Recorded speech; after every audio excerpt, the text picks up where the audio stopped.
Welcome, Royalty. So I'm Dr. Nate. Hi, I'm Demita, also known as Precious Penn. And so we're here to talk with Dr. King today about how to be there for someone else and support your loved ones when they've experienced loss. Right. So we all know those times where we know somebody who had a death in the family, right? And we're not sure what to say. We want to show our support, but we're scared of saying the wrong things, or we're not sure what we should do or say. And one of the important things to know is to simply be there. And ways that we can be there are pick up the phone and call. You know, a simple phone call saying, just saying you're being thought about. A simple phone call saying, I love you. A phone call that says, if you need anything, I'm here. That says, you're not alone. You can always reach out to me. Another way we can be there is physically. We can be there because it's nothing like having somebody present to let you know that you're not alone. Especially if it's like a spouse or a close family member that they lost. They may feel like they're alone. They may feel like they're the only ones kind of going through this pain, or nobody understands. So just simply having a presence there with you is comforting, and you don't necessarily have to say anything. Just being there.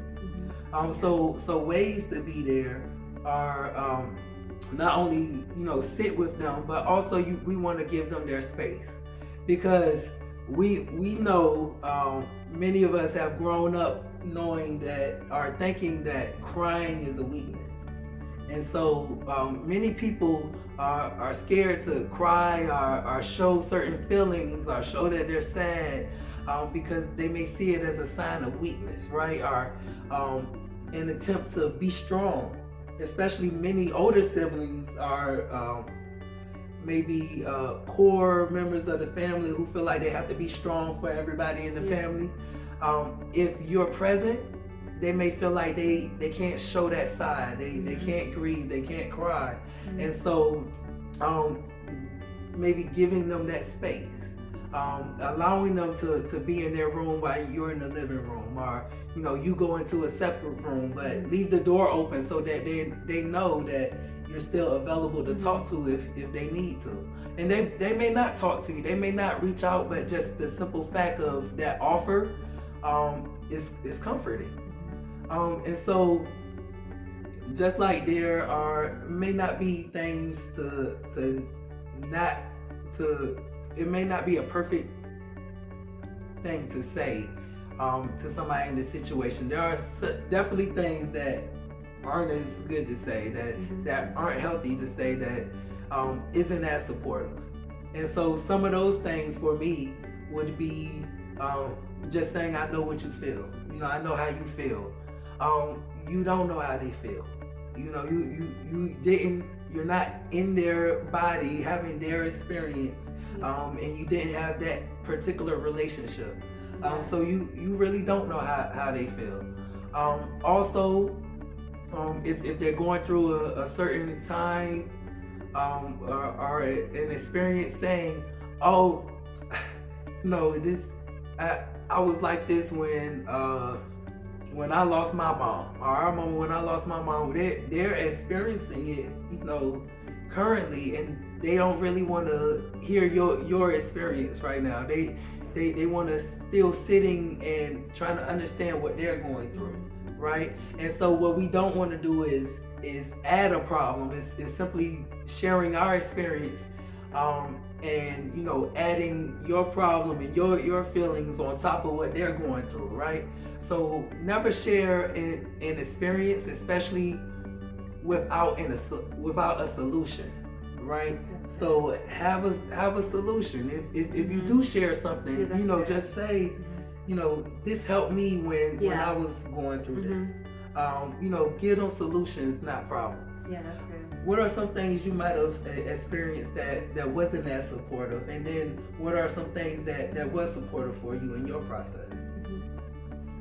So one thing that is definitely not helpful when someone's just had an experience dealing with a transition is a lot of questions. I do understand that people want to know, how things happen or whatnot.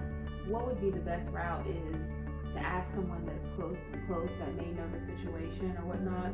And if you don't know anyone, then just give some time, because especially the day of, the week of, the month of, that person has a lot of questions. They have a lot of questions within themselves that they can't answer.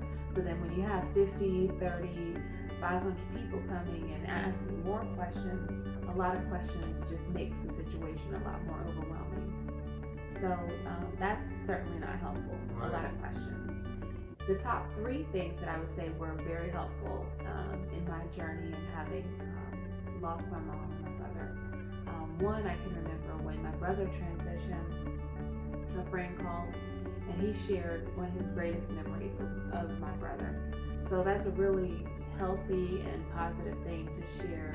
Oh, this is one of my favorite memories of, when I was hanging out with your mom, or when I was hanging out with your brother. This is something that, we were laughing, we were doing this, or we were hanging out at the park here. These are some great memories that I have of your loved one. So sharing a great memory. Another thing that I remember that was so inspiring is when my cousin had texted me a scripture, and it was such an uplifting scripture. I have to look at the reference again, but it really was a blessing to my heart. And lastly, sending someone a song. So especially if a lot of people love music, so if you send them an inspirational song, an uplifting song, even if it's a nice jazz song or an instrumental song that they like. If they like electronica, send them some dubstep, but just an uplifting song is really inspiring too. And I will share a quote that my mom's friend had shared with me that was really inspiring. And she said that you'll spend more eternity with your mom than you did here on earth. And these gold nuggets are just like,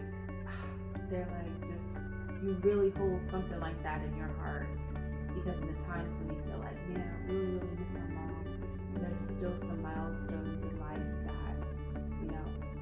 she didn't get to celebrate with me.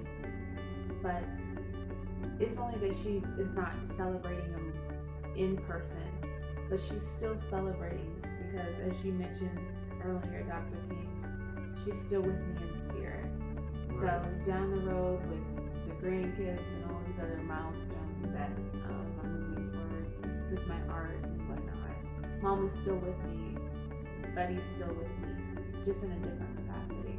So those are some of the gold nuggets to remember. Right. So I really hope this video has helped you and been a support for you. And as well, if you know anybody that could use these videos, please share it with them. And as always, it was a pleasure talking to you, Queen. Good speaking with you, King. And always, stay royal.